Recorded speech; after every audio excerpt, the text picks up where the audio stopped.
Welcome back in, everyone, to day 5 of the 2024 Cranbrook Tennis Classic. Joining me now in our booth, winners advancing to the semifinals in doubles. It's Patrik, Trhac, Ryan Seggerman. Guys, congratulations, as always, on the victory. I'll start with you, Ryan, since you've got the mic. Talk me through what worked well today. Has to feel good to go unbroken through 2 sets of tennis. Yeah, we love that. It's not the first time we've done it, but it's always a good feeling when we do.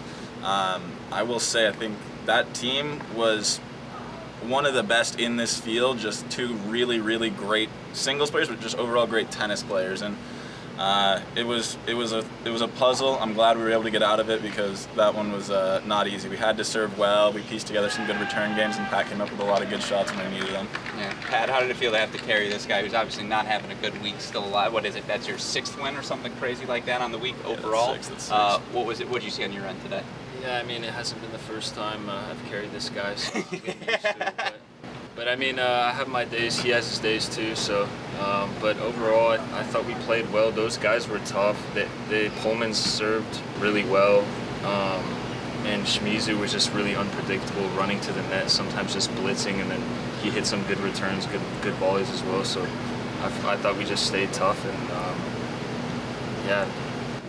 Made him play. Now, I don't know. I like to see it in Ryan. I'm curious how much, when you guys go out on court, how much is it you guys trying to focus on sticking to your game plans versus adjusting what you're doing to try and capitalize on their weaknesses? For instance, are you going to serve to your strong spots regardless of what they're doing return-wise, or how do you balance those 2 things? Yeah, definitely. I think each opponent is different, and so a lot of it, the positioning, you want to see what a guy's tendencies are. I mean, some people are just tennis players, and there's certain shots that are tougher than others, but you have to be able to make little adjustments because teams know us and know what we like to do. So, there's a degree of we could take the racket out of their hands, maybe some service games, but you don't want to let them get comfortable, and they do the same with us. So on our return games, they're trying to keep us guessing, and we'll take some cuts, but ultimately getting a break is just huge. So we got, I think, 1 or 2 deuce breaks, and that ended up being the difference. Yeah, and obviously, and this is a rough estimate, but over the course of the last year, this is your 75th semifinal appearance. Again, I might be a little off there, plus or minus 2.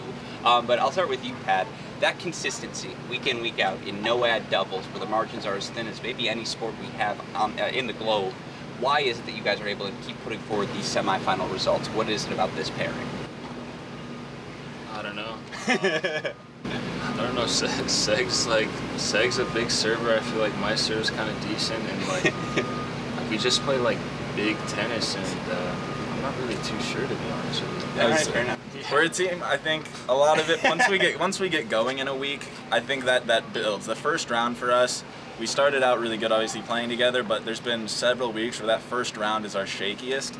I think it's just the notion that you could end the week so early, and obviously we always believe we can win the whole thing, and knowing that you could go home with no points and very little money and stuff, that first one, there's just added pressure. And so once we get a little deeper and we get to keep swinging, once we get the first one out of the way, I back ourselves even more because, I mean, we're in a good spot now. Like I said, that same team, if we played them yesterday, I don't know if our performance would have been good enough. Those Colombians played great and stuff, and we're lucky to get out of that, but I think that helped us today to play a little more free. I love to hear it. Well, then my last question for each of you, I'll start with you, Ryan, since you got the mic in your hand. Give me one quality about Pat, his tennis game, and then give me one quality about him off the court you admire most, you wish you could work into yourself. By the way, the question's coming your way next, Pat, so think about some Ryan compliments. Couldn't have come up with a tougher question.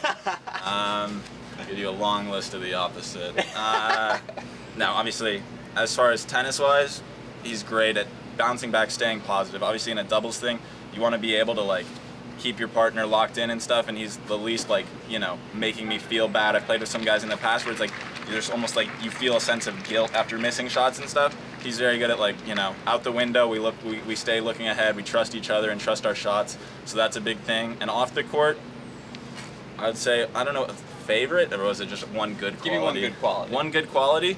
We like the same food. We like to go out and have a good time when we're off the court. Yeah. So fortunately, we're not I want to do this, you want to do this. A lot of the time, we're moving in sync, which is nice to have in a team. I like to hear that. No, that's a great answer. That food matters. Again, you're on the road a lot. You need someone to eat with. Pat, what would you say about Ryan? What would you answer that question?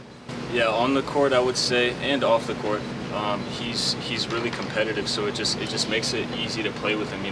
I don't have to pump up his tires. He's always ready to go. He's always dialed in, and he just gets hyped all the time. So it's easy to play with him, and and also when we're off the court, you know, playing any kind of Monopoly BS games, you know, this guy's always super competitive, but I'm not into that off-court stuff. But That's why you keep School Kate around. Yeah, shout out School K.